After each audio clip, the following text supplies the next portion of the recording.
Hello student, जीत eyes के online platform पे आपका स्वागत है। तो आज जो हमारा टॉपिक होगा एलटी एसएसटी की क्लास में गुप्त काल को हम लेकर चलेंगे। और गुप्त काल से पहले जितने भी टॉपिक हुए हैं इंडियन हिस्ट्री में, उससे संबंधित जितने इम्पोर्टेंट क्वेश्चन बनेंगे उन पे भी आज हम चर्चा करेंगे। ठीक है, तो शुरुआत करते हैं। तो देखते हैं गुप्त काल स्टूडेंट्स। ये जो गुप्त काल देखिए, जो गुप्त हैं इनकी जो कैपिटल राजधानी, इनकी जो राजधानी थी ये पाटलिपुत्र होती थी, पाटलिपुत्र। लेकिन इनका एक शासक था चंद्रगुप्त सेकंड। ये जो चंद्रगुप्त सेकंड है, इसी को चंद्रगुप्त विक्रमादित्य भी कहते हैं। इसने अपनी दूसरी राजधानी जो थी ये उज्जैन को बनाई थी। उज्जैन को राजधानी बनाया। और इनका जो फाउंडर यानी संस्थापक, इसका नाम श्रीगुप्त है। ध्यान से समझना, एक बहुत इंपॉर्टेंट क्वेश्चन यहाँ पर बनता है। इसके संस्थापक का नाम श्रीगुप्त है। श्रीगुप्त देखिए, जो श्रीगुप्त है इसकी जो उपाधि है, उपाधि यानी टाइटल, उपाधि, ये महाराज है।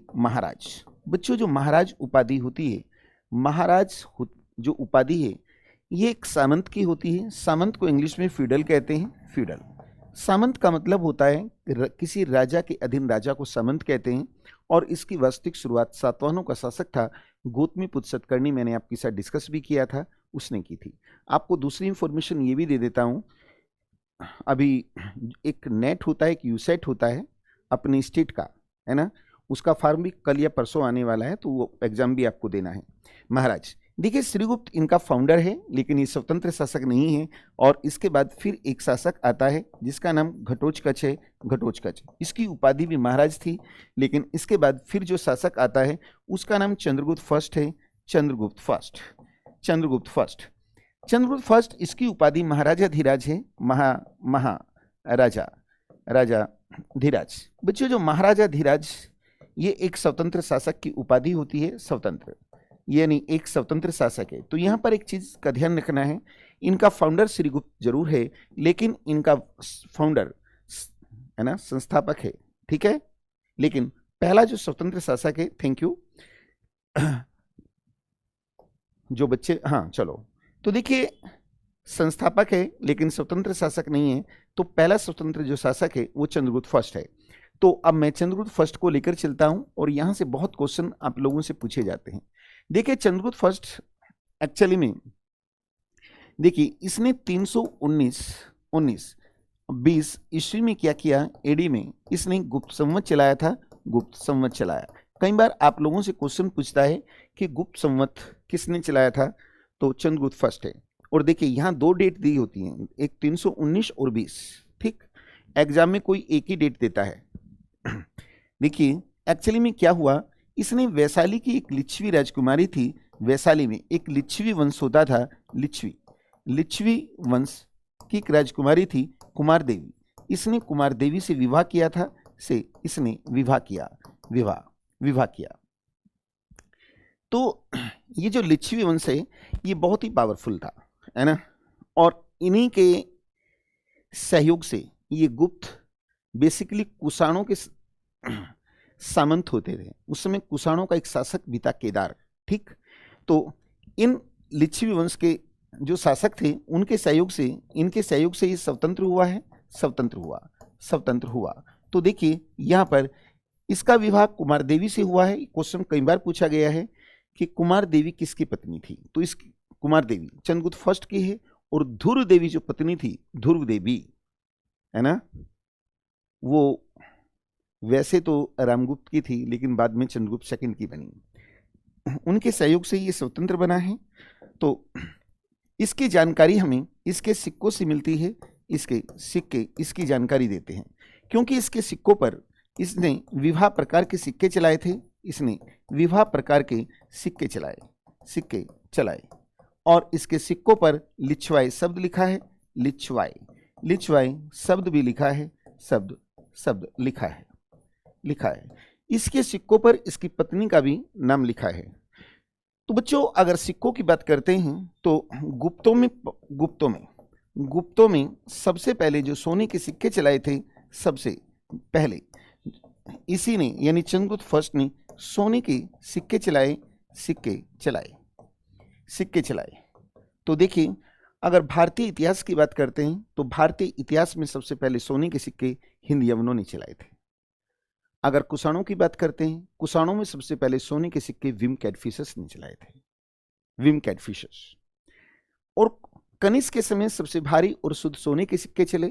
लेकिन गुप्तों की बात करें तो गुप्तों में सबसे पहले सोने के सिक्के चंद्रगुप्त फर्स्ट ने चलाए। और गुप्तों के जो सोने के सिक्के हैं, इसको हम दिनार कहते हैं, इसको हम दिनार कहते हैं, ये ध्यान रखना है, दिनार कहते हैं। और भारतीय इतिहास में सबसे ज्यादा सोने के सिक्के चलाने का श्रेय भी गुप्तों को जाता है, गुप्तों को। ठीक, तो देखिए, अब इसके बाद जो शासक आता है उसका नाम समुद्रगुप्त है। अब शासक का नाम आता है समुद्रगुप्त। बच्चों, जो समुद्रगुप्त है, अगर हम इसकी सोर्स ऑफ इंफॉर्मेशन की बात करते हैं, जानकारी, तो देखिए समुद्रगुप्त की जो जानकारी है, इसकी जानकारी, इसका एक सचिव है, सचिव का नाम हरिसेन है। हरिसेन की प्रयाग प्रशस्ति से मिलती है। हरिसेन की प्रयाग प्रशस्ति यानी प्रयाग का मतलब इलाहाबाद है ना, प्रशस्ति का मतलब एक एडिक्ट होता है अभिलेख, उससे मिलती है। ये हरिसेन की प्रयाग प्रशस्ति आपको मैंने जब मौर्याज पढ़ा रहा था तो अशोक का एक स्तंभ लेख मिला था, वो था इलाहाबाद कौशाम्बी, जिसे उस समय चापड़ ने लिखा था, है ना। तो उसी के ऊपर प्रयाग प्रशस्ति लिखी गई है, ये जानकारी देती है। इसके साथ साथ जानकारी का दूसरा जो स्रोत है, हमें इसके सिक्के जानकारी देते हैं, सिक्कों से भी जानकारी मिलती है। देखिए, इसके सिक्कों पर इसे अश्वमेध यज्ञ करते हुए दिखाया गया है, इसे अश्वमेध यज्ञ करते हुए दिखाया है। और इसने 2 अश्वमेध यज्ञ भी किए थे, अश्वमेध यज्ञ, इसने 2 अश्वमेध यज्ञ किए। बच्चों, अश्वमेध यज्ञ में बेसिकली होता क्या है, जो राजा होता है अपने घोड़े को खुला छोड़ देता है ना। जहां तक वो घोड़ा घूम के आएगा उस पूरे एरिया पर उस राजा का शासन होगा। यदि उस घोड़े को कोई पकड़ने का दुस्साहस करेगा तो उसके साथ युद्ध होता था। तो यहां पर इसके सिक्कों में यूप में बंधे हुए घोड़े को दिखाया गया है।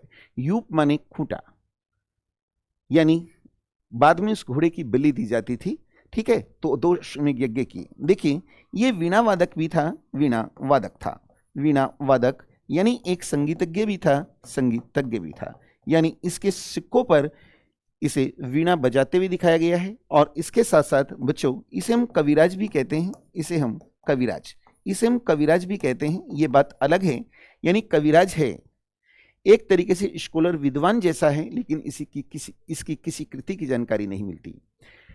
बच्चों, एक नाम आता है, उसका नाम है विसेंट स्मिथ ने समुद्रगुप्त को भारत का नेपोलियन कहा है, भारत का नेपोलियन कहा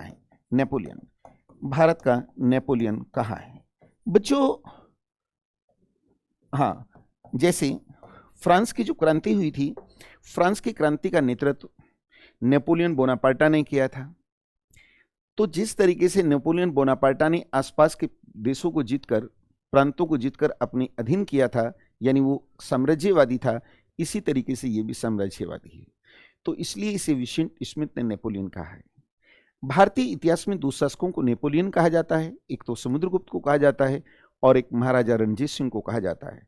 एक बार क्वेश्चन पूछा गया, आईएएस ऑप्शनल सब्जेक्ट था मेरा ये, तो उसमें क्वेश्चन पूछा गया कि किसने रणजीत सिंह को नेपोलियन की संज्ञा दी। तो एक फ्रांसीसी पर्यटक यानी टूरिस्ट भारत आया और उसका नाम विक्टर जैकमा था, और विक्टर जैकमा ने उसे नेपोलियन की संज्ञा दी थी।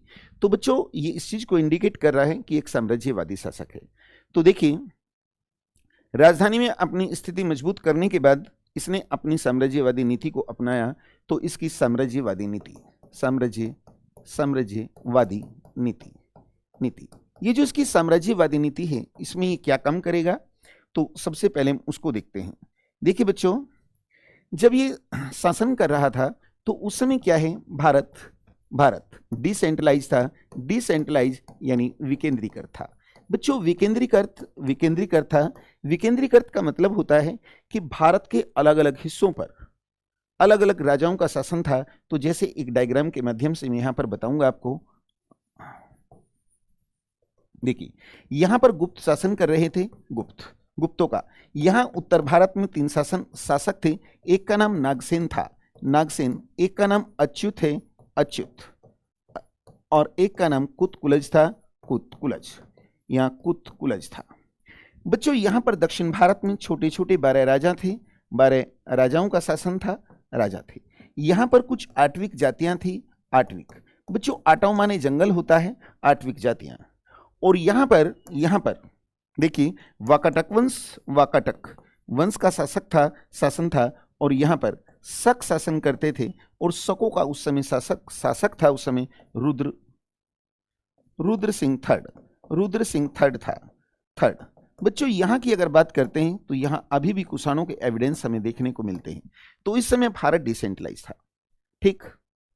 एक्चुअली में हिस्ट्री में डायग्राम तो आपको पढ़ना ही पड़ेगा। तो यहाँ किस तरीके से क्वेश्चन पूछता है वो मैं आपके साथ डिस्कस भी करूंगा। तो कई बार यहाँ से क्वेश्चन पूछता है। तो इसने सबसे पहले क्या काम किया, देखिए, इसने आर्यवर्त का प्रथम युद्ध लड़ा, आर्यवर्त। इसने आर्यवर्त का प्रथम युद्ध किया है, युद्ध। और आर्यवर्त का मतलब होता है उत्तर भारत, आर्यवर्त का मतलब होता है उत्तर भारत। और उत्तर भारत में उस समय कौन है, उत्तर भारत। तो उत्तर भारत यानी ये 3 जो शासक हैं ये किस में आते हैं, आर्यवर्त में आते हैं। तो इसने क्या किया, इन तीनों राजाओं को पराजित किया और इनसे अधीनता स्वीकार करा के छोड़ दिया। चलो, अब ठीक, अब ये क्या करता है, अब लड़ता है दक्षिणावर्त का युद्ध, दक्षिणावर्त का युद्ध। बच्चों, आर्यवर्त यानी उत्तर भारत होता है और दक्षिणावर्त का मतलब दक्षिण भारत होता है। तो ये क्या है, दक्षिणावर्त का युद्ध, दक्षिणावर्त। तो इसने क्या किया, इन 12 राजाओं को अब ये पराजित कर रहा है, पराजित किया और इनसे भी इसने अधीनता स्वीकार कराई और छोड़ दिया, तो इसकी इस नीति को हम ग्रह मोक्षानुग्रह भी कहते हैं, ग्रह मोक्षानुग्रह। और इसे हम धर्म विजय भी कहते हैं, धर्म विजय। तो यहां पर क्वेश्चन पूछता है कि समुद्रगुप्त ने ग्रह मोक्षानुग्रह की नीति कहां अपनाई थी, तो दक्षिण भारत में। अब देखिए उस समय फिर क्या हो रहा है। तो जब समुद्रगुप्त यहां से कहां आ रहा है, दक्षिण भारत, तो इन तीनों राजाओं ने इसका फायदा उठाया और तीनों राजाओं ने अपनी स्वतंत्रता घोषित कर दी। तो जब इसे पता लग रहा है तो यहां से कहां जा रहा है, उत्तर भारत। अब यहां पर क्या हुआ, इन आट्विक जातियों ने समुद्रगुप्त का रास्ता रोक लिया, लेकिन उस समय चुपचाप चला गया और इसने अब आर्यवर्त का दूसरा युद्ध लड़ा, आर्यवर्त का दूसरा युद्ध लड़ा, और इस युद्ध में उत्तर भारत के जो 3 शासक हैं, उत्तर भारत के 3 शासक है ना, नागसेन, अच्युत और कुतकुलज, यानी जो उत्तर भारत के 3 शासक हैं, इनका अंत करके इनका जो राज्य था, राज्य अपने राज्य में मिला लिया, अपने राज्य में इसने मिलाया। अब बच्चों, इसने आट्विक विजय की है,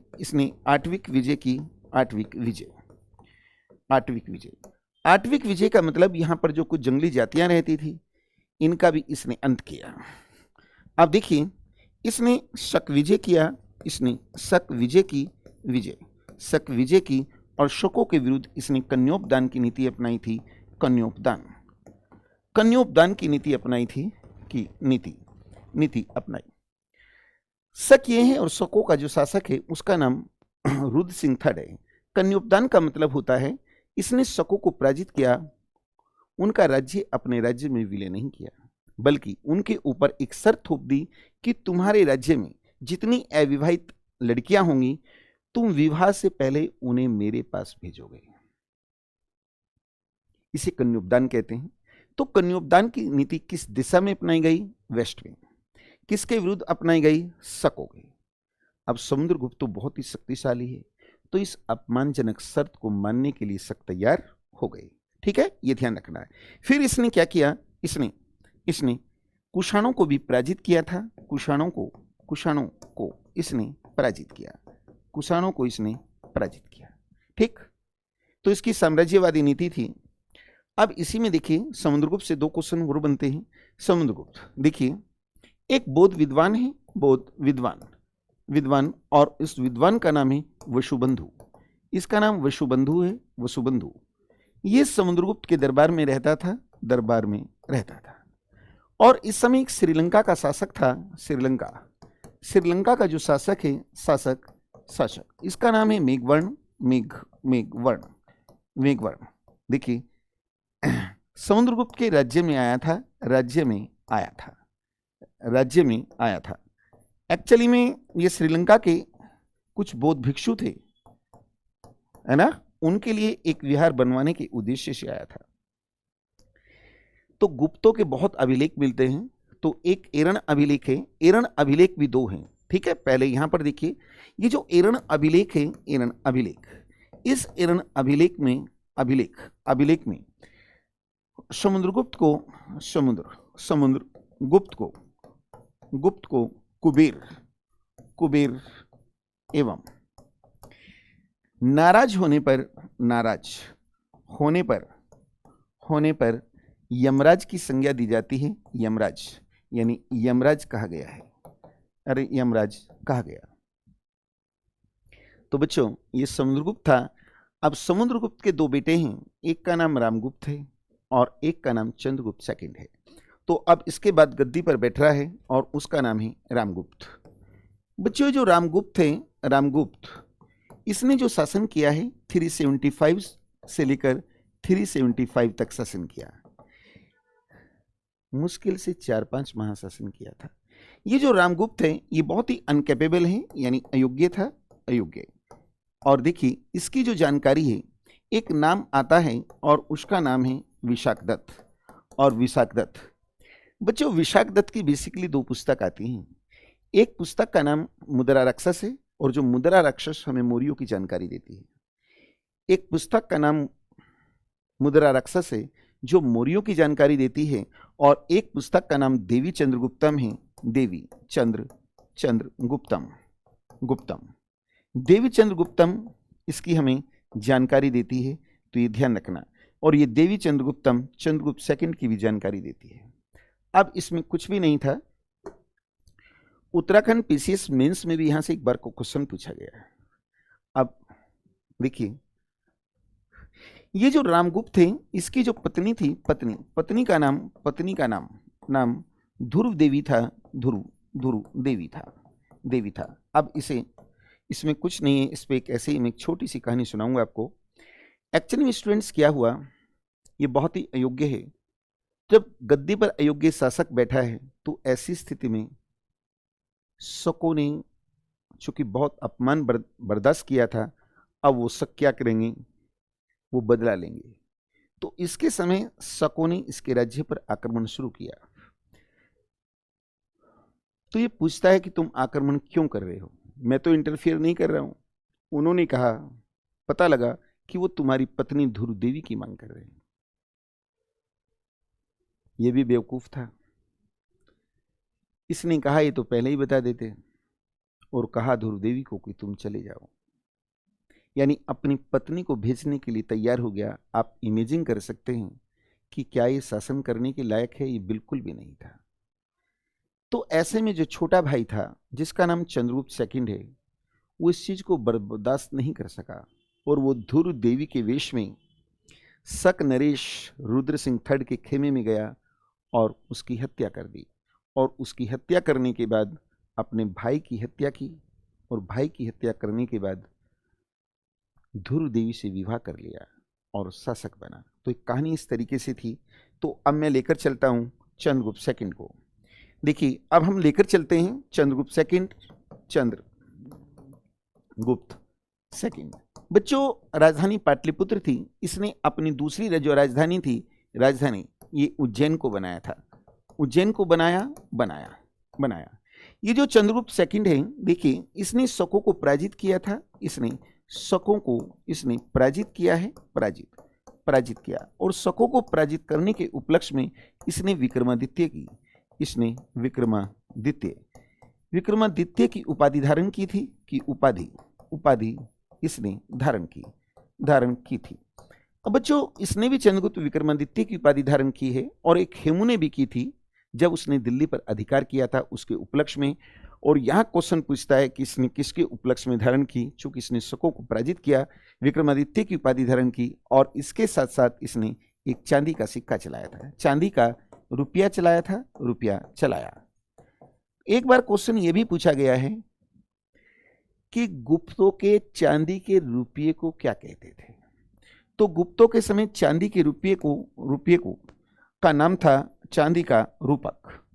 तो चांदी के सिक्के को, चांदी का रुपया नहीं कहूंगा मैं यहां पर, रुपया सर तो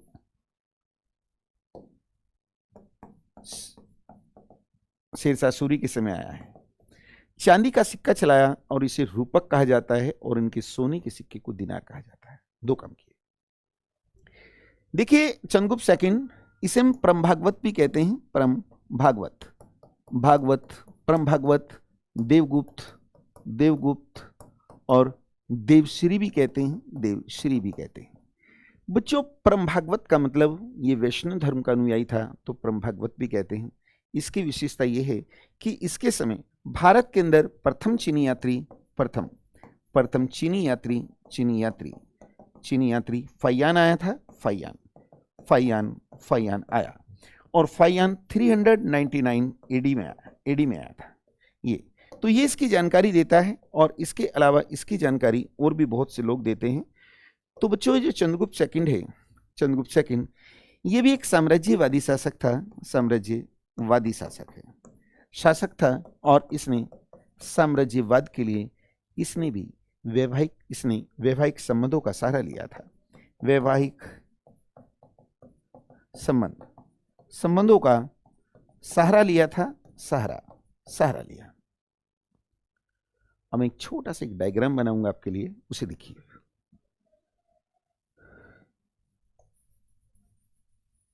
भाई यहां तो ये शासन करते हैं, मगध की पाटलिपुत्र इनकी राजधानी थी, यहां शक रहते हैं। तो इसके सबसे बड़े शत्रु शक हैं, चूंकि शकों ने इसकी भाभी जो बाद में पत्नी बनी ध्रुवदेवी की मांग की थी। और यहां पर कौन रहते हैं, यहां पर वाकाटक वंश है। तो इसे अगर शकों को पराजित करना है तो इसे यहां से गुजरना होगा। तो ऐसा भी हो सकता है कि वाकाटक यहां को जाने की परमिशन ना दे, तो इसने वाकाटक वंश से भी वैवाहिक संबंध बनाए। और वाकाटक वंश का एक शासक था और उसका नाम था रुद्रसेन। और इससे इसकी पुत्री चंद्रगुप्त सेकंड की पुत्री है, और उसका नाम है प्रभावती गुप्ता का रुद्रसेन से विवाह किया था। और इसकी जानकारी हमें, ये जो प्रभावती गुप्ता है, इसका पूना ताम्रपत्र जो लेख है वो हमें इसकी जानकारी देता है। तो ये भी इसकी जानकारी देता है। बच्चों अगर आर्किटेक्चर के क्षेत्र में हम देखते हैं तो आर्किटेक्चर के क्षेत्र में इसने दिल्ली के मेहरौली प्रांत में, दिल्ली में एक मेहरौली प्रांत है, मेहरौली जो प्रांत है, प्रांत में इसने एक लोह स्तंभ बनवाया था, लोह स्तंभ का निर्माण कराया, लोह स्तंभ बनवाया। ठीक, तो जो लोह स्तंभ है ये भी इसकी जानकारी देता है। और मेन चीज तो ये है, ये लोह स्तंभ एक ऐसा है जो आज भी जंगहीन है, यानी इस पर जंग नहीं लगा है। यानी गुप्तों की साइंस टेक इतनी जबरदस्त थी, और इस लोह स्तंभ में इसने बहलीकों को पराजित करने की जानकारी भी देता है, पराजित करने की जानकारी देता है कि मैंने बहलीकों को पराजित किया था। देखिए इसके दरबार में, चंद्रगुप्त सेकंड के दरबार में नवरत्न रहते थे, नवरत्न रहते थे। तो ये जो नवरत्न हैं, इसमें 2-3 नवरत्न आपको याद करना है। कोई क्वेरीज है तो क्वेश्चन उठाइए। अब यार स्पीड तेज इसलिए हो जाती है, आप कोई क्वेश्चन तो पूछते नहीं हैं। ठीक, चलो कोई बात नहीं। आपकी कोई क्वेरीज है तो प्लीज पूछ लीजिए, मुझे बिल्कुल, चलो प्लीज पूछिए।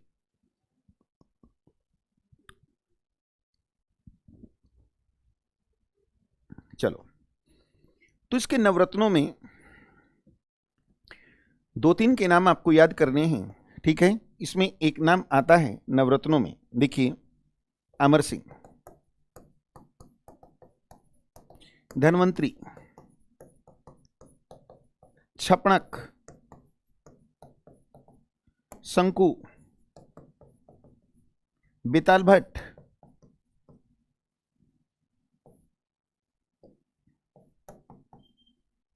बेताल भट्ट, वारामिहिर,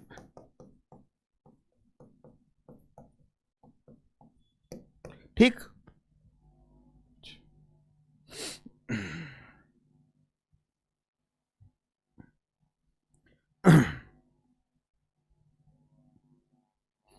चलो देखिए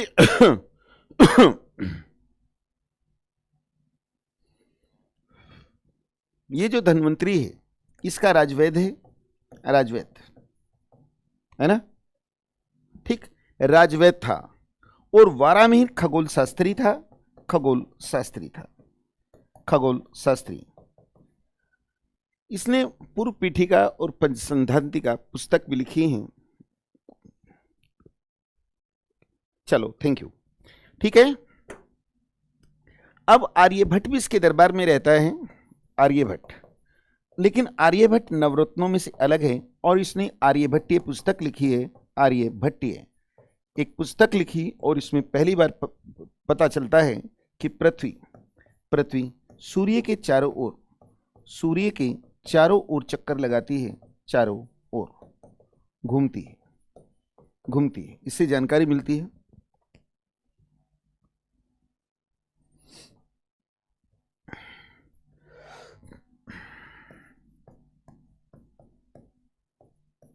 घटक परर, अब दो मेरे याद नहीं आ रहे हैं, याद तो सारे ही हैं वैसे। चलो बस आपको धन्वंतरी का याद करना है।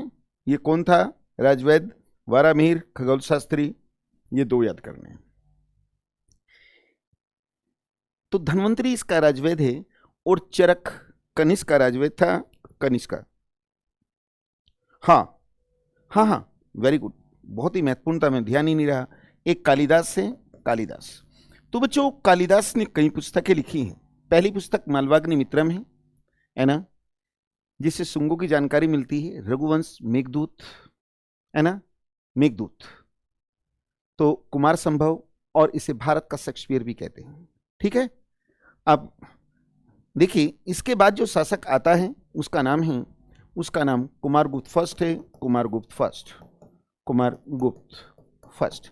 बच्चों जो कुमारगुप्त फर्स्ट है इसके कुछ अन्य नाम भी दिए गए हैं, और अन्य नाम इसे हम महेंद्रादित्य, इसे हम महेंद्रादित्य और गोविंद गुप्त भी कहते हैं, और गोविंद गुप्त। तो ये ध्यान रखना है, इसे महेंद्रादित्य, गोविंद गुप्त भी कहते हैं। एक मिनट बस।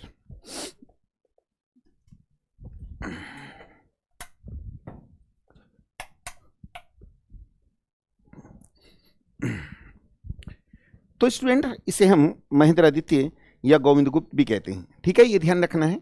और ये जो देखिए इस गुप्तों में इसके सर्वाधिक अभिलेख मिले हैं, सर्वाधिक यानी 18 एडिक्ट यानी अभिलेख मिले हैं। स्टूडेंट्स इसके समय की महत्वपूर्ण विशेषता ये है, देखिए इसने भी एक अश्वमेध यज्ञ किया था, एक अश्वमेध यज्ञ किया है, अश्वमेध यज्ञ किया था, यज्ञ। और बच्चों इसने नालंदा, जो नालंदा विश्वविद्यालय है, नालंदा विश्वविद्यालय बिहार में बौद्ध धर्म से संबंधित विश्वविद्यालय का इसने निर्माण कराया था, निर्माण कराया था, ठीक। तो क्वेश्चन पूछता है कि गोविंद गुप्त या महेंद्रादित्य किसे कहते हैं, और एक नालंदा विश्वविद्यालय का निर्माण किसने कराया था। बच्चों इसके बाद आता है स्कंदगुप्त, स्कंदगुप्त। देखिए ये इनका अंतिम योग्य शासक था, अंतिम योग्य शासक था। तो देखिए एक कहोम अभिलेख मिला है इसका, कहोम अभिलेख। अगर कहोम अभिलेख की बात करते हैं, अभिलेख, तो कहोम अभिलेख में इसे शुक्रादित्य कहा गया है। इसका दूसरा नाम क्या है? शुक्रादित्य। कहोम अभिलेख में इसे शुक्रादित्य नाम दिया गया है, शुक्रादित्य। तो इसे हम शुक्रादित्य कहते हैं, और हर्षवर्धन को शिलादित्य कहते हैं, ठीक। शुक्रादित्य। तो बच्चों इसकी विशेषता ये है कि इसने चीन में एक दूत मंडल भेजा था। इसने एक दूत मंडल भेजा था और इसके समय की जो महत्वपूर्ण घटना घटित होती है वो था हूणों का आक्रमण। तो इसके समय क्या हुआ, स्कंदगुप्त के समय हूणों का आक्रमण हुआ। हूणों का आक्रमण हुआ था, और इस हूणों के आक्रमण में हूणों की हार हुई। हूणों की हार हुई। लेकिन कहा जाता है कि हूणों की हार तो हो गई, लेकिन गुप्तों की जो लक्ष्मी थी, लक्ष्मी विचलित हो गई। विचलित हो गई। इसका मतलब समझते हैं ना बच्चों? भाई, गुप्तों की लक्ष्मी विचलित हो गई, इसका मतलब होता है, जैसे कि आप जानते हैं जब युद्ध होता है तो युद्धों में राज्य के ऊपर आर्थिक बोझ बढ़ जाता है। आर्थिक बोझ यानी गुप्तों की जीत तो हो गई, लेकिन लक्ष्मी विचलित हो गई, अर्थात आर्थिक स्थिति खराब हो गई। इसकी जानकारी हमें इसकी जो जानकारी है, अगर इसकी जानकारी की बात करते हैं, तो इसकी जानकारी हमें इसके सिक्कों से मिलती है। सिक्के देते हैं क्योंकि इसने मिलावट के सिक्के चलाए थे। इसने मिलावट के सिक्के इसने चलाए थे। यानी जहां एक ओर भारतीय इतिहास में सर्वाधिक सोने के सिक्के गुप्तों ने चलाए, वहीं दूसरी ओर ये मिलावट के सिक्के चला रहा है, जो इस चीज को दर्शा रहा है कि यहीं से गुप्तों का पतन शुरू हो गया, और यहीं से गुप्तों का पतन शुरू हुआ। बच्चों, एक नाम सुना होगा आपने, सुदर्शन झील। ये गिरनार प्रांत गुजरात में है। आप जानते हैं कि जो गिरनार झील है, इसका जो निर्माण कराया था बेसिकली ये चंद्रगुप्त मौर्य ने कराया था। और याद होगा, सिंचाई के लिए और एक उदरंग सिंचाई कर भी लेते थे। अशोक ने उससे नहरें निकलवाई थी। लेकिन जब शक शासक रुद्रदामन शासन करता था तो उसके समय उसका बांध टूट गया और रुद्रदामन ने उसका निर्माण स्वयं अपने निजी पैसे से कराया था। इसकी जानकारी रुद्रदामन जूनागढ़ अभिलेख से देता है, जो संस्कृत का पहला अभिलेख है। इसमें चंद्रगुप्त मौर्य और अशोक दोनों का नाम आया है। ठीक है बेटे, आपका थैंक यू। ठीक आया है। तो इसकी विशेषता यह है, सुदर्शन झील के तटों पर इसने मंदिरों का निर्माण कराया था। इसने मंदिरों का निर्माण कराया। अब बच्चों, यहां पर एक शासक आपको और पढ़ना है, और वो है भानुगुप्त। देखिए, भानुगुप्त की जानकारी हमें 510 ईस्वी के 10वीं ईस्वी एडी के एरन अभिलेख से मिलती है। एरन अभिलेख देता है अभिलेख। बच्चों, एक एरन अभिलेख है। एरन अभिलेख ये मध्य प्रदेश से मिला है।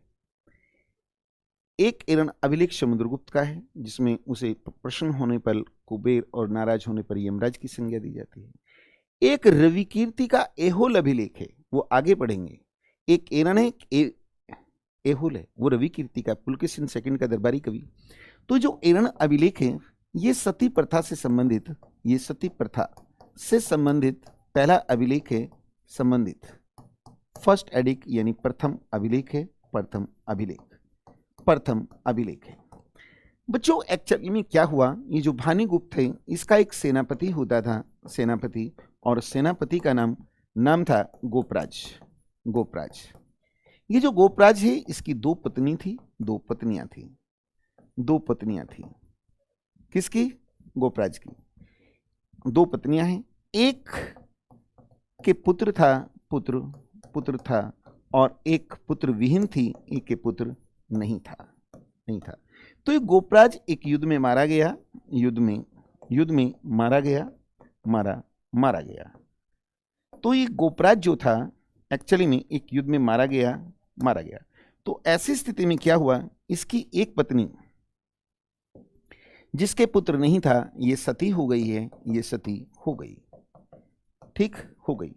तो भारत के अंदर सती प्रथा का पहला जो अभिलेख वो एरन अभिलेख 510 ईस्वी भानुगुप्त का है, ये ध्यान रखना है। तो गुप्तों में आप सिर्फ इतना कंटेंट्स देख लीजिए, मैं उम्मीद करता हूं कि आपका काम हो जाएगा। अब यहां कुछ क्वेश्चनों पे हम डिस्कस करेंगे, बिल्कुल बिना किसी प्रेशर के आपको डिस्कस करना है। और एक चीज मैं आपको और बताना चाहूंगा, हम स्टूडेंट कहां लैग करते हैं। मैं भी अपने आप को स्टूडेंट मानता हूं, क्योंकि रोज मैं भी नया सीखता हूं। ठीक, जब यहां पर आपकी टेस्ट सीरीज होती है ऑनलाइन, तो आप जब भी बैठें एक कागज और पेन लेके बैठें। पहला क्वेश्चन जब हम करेंगे या दूसरा जो भी करेंगे, तो क्वेश्चन नंबर डालते रहिए और उसमें ये देखते रहिए जो भी आप आंसर दे रहे हैं। एक तो आंसर देने से डरे नहीं, आप लोग डरते हैं इसलिए कि कहीं गलती ना हो जाए, लेकिन मैं कहता हूं कि जो गलतियां करनी है वो आप यहीं कर लीजिए, एग्जामिनेशन हॉल में मत कीजिए। यहां गलती करोगे तो आपको पता लग जाएगा कि मैंने गलती की है। ठीक है, उस गलती को सॉर्ट आउट किया जा सकता है, समझे। जब भी आंसर दें तो सोच समझ के देना है, तो आपको पता लग जाएगा आपने कितने सही किए और कितने गलत किए और वास्तव में क्या आंसर होना चाहिए था। ठीक, तो तभी तो पता लगेगा। अब मान लिया कुछ है ना, कागज पे नोट करना है, तो देखिए आपका रेस्पॉन्स क्या है। तो हम लेकर चलते हैं यहां पर। स्टूडेंट्स, पहला क्वेश्चन दिया गया है, विशाल स्नानागार लार्ज बाथ किस पुरातत्व स्थल में पाया गया। यानी सिंधु सभ्यता का एक पेपर दिया गया है, सिंधु सभ्यता। तो सिंधु सभ्यता की यदि हम बात करते हैं, इस पेपर को मैं ही डिस्कस कर देता हूं। तो सिंधु सभ्यता में आपने एक चीज देखी होगी कि जो मोहनजोदड़ो है ना, मोहनजोदड़ो से हमें कांसे की बनी एक मूर्ति मिली थी, एक पुरातात्विक स्थल मिला था, समझ गए ना, पुरातात्विक स्थल मिला था। और मोहनजोदड़ो से हमें एक पशुपति शिव की मूर्ति भी मिली थी। सिंधु सभ्यता संबंधित है क्या प्री हिस्ट्री या प्रोटो हिस्ट्री या हिस्टोरिकल एज या उत्तर ऐतिहासिक काल।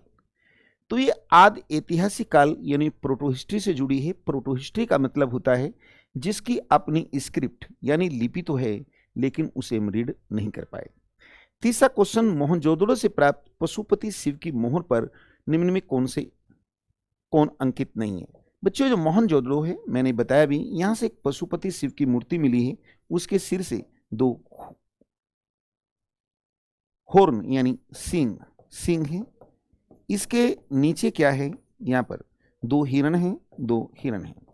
इसके लेफ्ट और राइट में 4 पशु हैं। राइट में हाथी है, हाथी, और एक टाइगर यानी बाघ है, और इधर गैंडा और दूसरा भैंसा है। तो इसमें बैल नहीं है। अब ये क्वेश्चन बार बार आपसे पूछा जाता है, क्योंकि अगर हम इनकी बात करते हैं, डी है बेटे, डी इसका आंसर। एक्चुअली में सेंधावासियों का जो प्रिय पशु है वो एक सरंगी बैल है और पूजनीय पशु कुबड़ वाला बैल है। तो वो बैल होना चाहिए, लेकिन यहाँ पर बैल है नहीं, तो इस क्वेश्चन में हम लोग कंफ्यूज हो जाते हैं। अब मैं नेक्स्ट क्वेश्चन लेकर चलता हूं। निम्नलिखित में कौन से स्थल में 3 नगरों के अवशेष प्राप्त हुए हैं। यानी सिंधु सभ्यता के जितने भी स्थल होते थे, तो आप जानते थे वो 2 भागों में बटे होते थे, लेकिन एक स्थल ऐसा है जो 3 भागों में बटा है। वो कौन सा है। यहां पर देखिए, मोहनजोदड़ो, शंघोल, कालीबंगा और धोलावीरा दिया गया है। और धोलावीरा, प्लीज कोऑपरेट कीजिए, क्वेश्चन का आंसर नंबर डालते रहें। और आप लोगों का डी आ रहा है, बिल्कुल राइट आंसर है डी यानी धोलावीरा गुजरात में है, तो इसका आंसर है। और धोलावीरा से हमें एक प्लेग्राउंड यानी क्रीड़ा स्थल एंड कॉपर एडिक्ट यानी ताम्रपत्र लेख मिला है। वस्त्रों के लिए कपास की खेती का आरंभ पहले किया गया था। देखिए, वस्त्रों की खेती, चलो मैं ही बता रहा हूं आपको। वस्त्रों, देखिए, कपास की जो खेती शुरू हुई वो भारत में हुई। तो ये ध्यान रखना है, जो कपास है, कई बार पूछा है, कपास इंडिया का ओरिजिनल प्लांट है। इंडिया का एक क्या है, ओरिजिनल प्लांट है, प्लांट यानी कपास की शुरुआत भारत में हुई है। और कपास को यूनान यानी ग्रीक के लोगों ने सिंडोन नाम दिया है। ठीक, फिर हम लेकर चलते हैं त्रि क्या है बच्चों? एक्चुअली में क्या था, ये जो त्रि है ना, त्रि, ये 3 वेदों को कहा जाता है। 3 वेद थे, 3 वेदों को कहा जाता है 3 वेद, यानी ऋग्वेद, यजुर्वेद और सामवेद, यानी इसे वेद भी कहते हैं। इसमें अथर्ववेद नहीं आता। एक्चुअली में पहले 3 ही वेद होते थे, तो अथर्ववेद को बहुत बाद में जोड़ा गया है ना। तो त्रि है, 3 वेदों को कहा जाता है। नेक्स्ट, स्पीड से चलेंगे, क्वेश्चन बहुत है। निम्नलिखित में कौन सा ब्राह्मण ग्रंथ ऋग्वेद से संबंधित नहीं है? बच्चों एक्चुअली में क्या है, से संबंधित है। ये जो वेद होते हैं ना, वेदों के कुछ ब्राह्मण हैं। ब्राह्मण से तात्पर्य वेदों के ग्रंथों को ब्राह्मण कहते हैं। तो यहां ऋग्वेद पूछा है, तो ऋग्वेद का जो ब्राह्मण है आपका, मैं वो भी देख लेता हूं। ये आप कह रहे हैं, तो ऋग्वेद के 2 ब्राह्मण हैं, ऐत्रेय और कौशिकी। ठीक, ये आंसर होगा, कौशिकी नहीं दिया है। ऋग्वेद, यजुर्वेद, तैत्तिरीय और शतपथ, सामवेद, पंचविश और जैमिनी, और अथर्ववेद गोपथ है। चलो, किस वेद में सभा और समिति को प्रजापति की 2 जुड़वा पुत्रियां कहा गया है? कौन सा वेद है वो? तो बच्चों वो अथर्ववेद है। एक्चुअली में राजा को नियंत्रित करने के लिए ऋग्वेद में 4 संस्थाएं होती थी, सभा, समिति, विदत और गण। इनमें सबसे प्राचीन विदत थी, लेकिन उत्तर वैदिक काल तक आते आते विदत और गण को समाप्त कर दिया गया और विदत और गण के अधिकार सभा और समिति में डाल दिए गए। तो अब सभा और समिति का महत्व बढ़ा, इसलिए अथर्ववेद में इसे जुड़वा पुत्रियां प्रजापति की या बहनें कहा जाता है। 9वें का भी डी कह रहे हैं आप, डी पृश्नी। देखिए, प्रसिद्ध 10 राजाओं का एक युद्ध जो हुआ था, युद्ध ये पृश्नी यानी रावी नदी के तट पर हुआ था।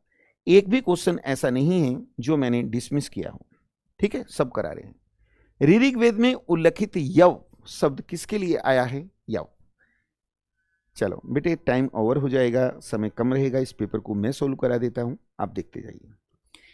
देखिए, ऋग्वैदिक काल का मुख्य व्यवसाय एनिमल हस्बेंड्री यानी पशुपालन था, लेकिन अपने अंतिम समय में खेती करने लगे और ऋग्वैदिक काल की मुख्य फसल का नाम यव था। यव यानी जौ, जौ इंग्लिश में इसे बार्ले भी कहते हैं।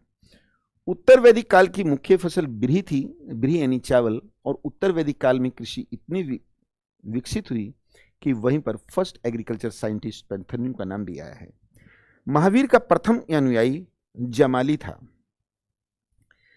जमाली महावीर स्वामी का भांजा भी है और महावीर स्वामी की पुत्री प्रियदर्शना से इसका विवाह भी हुआ था, है ना।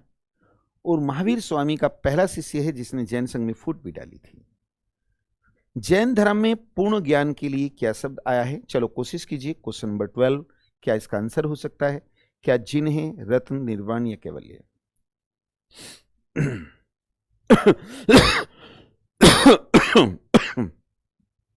बारहवीं का चलो सी कह रहे हैं। बिल्कुल, मैंने आपको बताया था कि महावीर स्वामी को जो ज्ञान प्राप्त हुआ, इनके ज्ञान को हम कैवल्य कहते हैं, और महात्मा बुद्ध को जो ज्ञान प्राप्त हुआ उसे हम संबोधि कहते हैं। उसके लिए संबोधि शब्द आया है। अब हम नेक्स्ट लेकर चलते हैं। अनेकांतवाद निम्नलिखित में किसका क्रोध सिद्धांत एवं दर्शन है? अनेकांतवाद बच्चों, मैंने जैन धर्म में आपको बताया था कि जैन धर्म में एक शब्द आता है अनेकांतवाद, एक आता है स्यादवाद और एक आता है शब्दभंगेवाद। तो ये सब किससे संबंध है? जैन धर्म से। महावीर की मृत्यु के बाद जैन संघ का मुखिया कौन बना था? 72 ईयर की एज में पावा में महावीर स्वामी की जब मृत्यु हुई, तो महावीर स्वामी की मृत्यु के बाद उनका एक शिष्य था सुधर्मन। डी इसका आंसर है, डी आप देख लीजिए, सुधर्मा लिखा है, सुधर्मा, ये सुधर्मन है, वैसे सुधर्मन ये बना था। बच्चों आप जानते हैं कि महावीर स्वामी ने 11 शिष्यों का एक संघ तैयार किया था जिन्हें गणधर कहते थे। उन 11 शिष्यों में से इंद्रभूति और सुधर्मन को छोड़कर शेष की मृत्यु उनके जीवन काल में हो गई थी। और महावीर स्वामी महात्मा बुद्ध की मृत्यु के बाद उनका प्रिय शिष्य आनंद गद्दी पर बैठा था। बुद्ध ने सर्वाधिक उपदेश कहाँ दिए थे? एक्चुअली में बुद्ध 8 महीने उपदेश देते थे और 4 माह वर्षा काल में विश्राम करते थे। तो यहाँ क्वेश्चन दिया गया है कि बुद्ध ने सर्वाधिक उपदेश कहाँ दिए। चलो 19 का आप बी कह रहे हैं, हाँ 15वें का आंसर बताइए, बी कह रहे हैं। श्रावस्ती आप कह रहे हैं और श्रावस्ती बिल्कुल राइट है। तो सर्वाधिक उपदेश श्रावस्ती में दिए थे, ठीक है। और सर्वाधिक वर्षा काल इन्होंने राजगृह में बिताए थे, वैशाली फिर राजगृह, लेकिन सर्वाधिक उपदेश श्रावस्ती। नंद वंश के पश्चात, देखिए बहुत इजी क्वेश्चन है, किस राजवंश ने मगध पर शासन किया था? क्वेश्चन नंबर 16 कोशिश कीजिए, हो जाएगा काम, 4 पेज बच रहे हैं। 16 का आंसर दीजिए। क्या इसका आंसर आ रहा है? मौर्य, शुंग, गुप्त एंड कुषाण।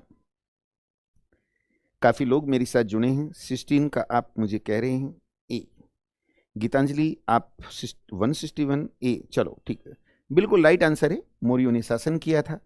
किसने या किसके शासनकाल में, मेरे सामने भी स्क्रीन रखी है बड़ी, स्पेस टेबल पे उसी से देख रहा हूं, किसके शासनकाल में डायमिकस भारत आया था? क्वेश्चन नंबर 17, किसके शासनकाल में डायमिकस भारत आया था? अब देखिए गीतांजलि, शोभा और नगरकोटी, अब रंजना रावत। आप लोग प्लीज, एक मजाक में कुछ बोल रहा हूं, मजाक में बोल रहा हूं, आपने अब क्या बोल रहा हूं यार, तुम्हें बोलूंगा तुम नाराज हो गई। एक ने जो आंसर दे दिया आपने भी दे दिया। देखिए मौर्यों की फॉरेन पॉलिसी की बात करते हैं तो चंद्रगुप्त मौर्य के दरबार में मेगस्थनी आया था, बिंदुसार के दरबार में डायमेकस आया था और अशोक के दरबार में डायोनिसियस आया था।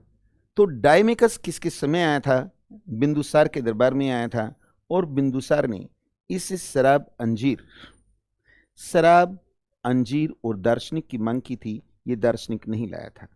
अशोक के समय में 3rd बौद्ध काउंसिल हुई थी, तीसरी बौद्ध संगति, ये पाटलिपुत्र में हुई थी और इसकी अध्यक्षता मोगलीपुत्तिस्य ने की थी। इसमें अभिधम पिटक लिखा गया था। ठीक, आगे देखते हैं, कोऑपरेट कीजिए। सारनाथ स्तंभ का जो निर्माण कराया था, चलो ये आप जानते हैं, आज पहली बार मैं ही करा रहा हूं, फिर तुम ही क्या करना। बी, अशोक। अशोक ने निम्नलिखित अभिलेखों में किसमें दक्षिण भारतीय राज्यों का उल्लेख किया है? Question number 20। अशोक के 14 मिले थे अभिलेख और इसमें मैंने सारे ही आपको कराए थे जो उनकी आपको जरूरत है। तो 15 का क्वेश्चन नंबर 20 का आंसर दीजिए। 20 का आंसर मेरे सामने अभी तक नहीं आया है। रंजना रावत जी, शोभा नगरकोटी, गीतांजलि जोशी। अब देखिए जितने मैं नाम पढ़ रहा हूँ सब बेटियों के नाम आ रहे हैं यहाँ पर, और लोग कहते हैं कि वुमेन एम्पावरमेंट सक्सेस नहीं है, लेकिन बिल्कुल सक्सेस है ना। 20 का आप बी कह रहे हैं और बी राइट आंसर है नगरकोटी जी, बिल्कुल। देखिए आपको बताना चाहूंगा, तृतीय में तो रज्जुक युक्त प्रादेशिक जैसे अधिकारियों की बात करता है और प्रथम में वो कहता है, क्या कहता है प्रथम में? कि कल तक राज्य के रसोई में सैकड़ों पशु मारे जाते थे, आज केवल 3 पशु मारे जाते हैं, 2 मोर और 1 मर्ग, और भविष्य में ये भी नहीं मारे जाएंगे। द्वितीय इसका आंसर है। इसमें अशोक कह रहा है कि मैंने दक्षिण भारत, चोल, पांड्यचेर, केरलपुत, सारीपुत जैसे राज्य थे, मैंने वहां पर हॉस्पिटल खुलवाए और जो औषधि नहीं थी वो उपलब्ध कराई। मौर्य प्रशासन का भाग नहीं था। देखिए रज्जुक युक्त प्रादेशिक मैंने तीसरे शिलालेख में पढ़ा है, अग्रहारिक नहीं था। चलो आगे देखो, रज्जुक कौन थे? तो बच्चों मैंने अभी बताया कि अशोक का जो 3rd एडिक्ट मिला है अशोक, उसमें रज्जुक युक्त प्रादेशिक जैसे अधिकारियों के नाम बताता है, तो मौर्य शासन के अधिकारी हैं। ठीक, अब हम लेकर चलते हैं, मौर्यों के बाद दक्षिण भारत में सबसे प्रभावशाली राज्य कौन सा था? आप मुझे 23 का ए दे रहे हैं, राइट तो है यार बच्चों। मैंने बताया नहीं था मौर्योत्तर काल में सातवाहनों ने शासन किया है, और सातवाहनों को दक्षिणाधिपति या आंध्रभ्रात्य भी कहते हैं। सातवाहन काल में किस भाषा को राजभाषा के रूप में प्रयोग किया जाता है था? ये क्वेश्चन पीसीएस आईएएस में पूछा गया है, इसका आंसर मुझे बताएंगे और मैं इस क्वेश्चन को आपके साथ डिस्कस भी कर चुका हूं। क्या इसका आंसर हो सकता है? बहुत ही इजी क्वेश्चन है और आप मुझे इसका आंसर भेजेंगे। Question number 24। चलो मैं आपको बता देता हूं, 24 का ए कह रहे हैं, नो गलत, प्राकृत। आप मुझे बताइए इनका जो फाउंडर था सातवाहनों का, उसका नाम सिसुक सिंधुक, 3 नाम थे, सिमुक। फिर कृष्ण फर्स्ट आता है, फिर सतकर्णी फर्स्ट आता है, फिर कुंतल आता है, फिर हाल आता है। और हाल विद्वान था और उसने प्राकृत भाषा में गाथा सप्तश्री पुस्तक लिखी और उसने विद्वानों को संरक्षण दिया। उसके दरबार में गुणाढ़ और सर्ववर्मन 2 विद्वान रहते थे। देख लेना, बिल्कुल डिक्टो यही पढ़ाया था। तो प्राकृत इसका आंसर है। चलो नेक्स्ट लेकर चलते हैं। राजाओं में किसका जैन धर्म के प्रति भारी झुकाव था? तो इनमें कौन सा शासक ऐसा था जो जैन धर्म का फॉलोअर था? क्वेश्चन नंबर 25, प्लीज कोऑपरेट कीजिए, टाइम ओवर होता जाता है। 25 का आंसर क्या हो सकता है? अब 4-5 क्वेश्चन बचे हैं। 25, पिंकी प्लीज कोऑपरेट कीजिए। पिंकी, क्वेश्चन नंबर आप डालते रहेंगे, क्वेश्चन नंबर आप डालते रहेंगे। 25 का ए आप दशरथ कह रहे हैं, लेकिन रंजना जी मैं आपको बताना चाहूंगा अशोक का पुत्र दशरथ था। दशरथ, और इस दशरथ बुद्ध धर्म को मानता था, देवनाम प्रिय भी कहते हैं, और इसने आजीविकों को बिहार के नागार्जुन की पहाड़ियों में वाहिका, वर्दिक और गोपी 3 गुफा दी थी। 25 का वृहदत्त अंतिम शासक है, हुविश कुषाणों का है, और खारवेल राइट आंसर है कि कलिंग में चेदिवंश के शासक खारवेल ने शासन किया था। और ये आप जानते हैं खारवेल के बारे में, हाथी गुम्फा अभिलेख जानकारी देता है और ये जैन धर्म का फॉलोअर। बुद्ध का किसके सिक्कों पर अंकन हुआ है? देखिए, कनिष्क ने अपने सिक्कों पर बुद्ध का चित्र बनाया था, ये ध्यान रखना है, कनिष्क ने, है ना। और बुद्ध के प्रथम उपदेश को धर्मचक्र परिवर्तन कहते हैं, और धर्मचक्र परिवर्तन मेनांडर के सिक्कों पर लिखा था। प्रथम गुप्त शासक जिसने परमभागवत की उपाधि धारण की, और मैं अभी आपको बताया था कि परमभागवत की उपाधि किसने धारण की थी, तो आप बताइए किसने की थी। 27 का आंसर क्या हो सकता है? शोभा मेहता जी, गीतांजलि जोशी। 27 परमभागवत की उपाधि किसने धारण की थी? Please cooperate. सी, अरे गजब यार, गजब, वेरी नाइस। चंद्रगुप्त सेकंड, इसे परमभागवत भी कहते हैं, इसे देवगुप्त या देवश्री भी कहते हैं। अब ये लास्ट पेज है, 3 क्वेश्चन। किस गुप्त राजा का एक अन्य नाम देवगुप्त था? अरे यार ये तो हम कर ही दिया यार। निम्नलिखित में किस गुप्त शासक ने हूणों पर विजय प्राप्त की थी? अभी लास्ट लाइन मैंने यही पढ़ाई है आपको, हूणों पर। 29 का answer C, Skandagupta right answer. अब मुझे ये बताइए, ये क्लास हम लोगों ने ली करीब 1 घंटा, अब आपको कैसा लगा? कैसा लगा आप लोगों को टेस्ट पेपर? चलो ठीक है, तो अब दूसरी क्लास चलेगी इकोनॉमिक्स की, और कल फिर मुलाकात करता हूँ। Shobhanagar Koti ji, thank you. Okay okay okay okay बेटे, ओके।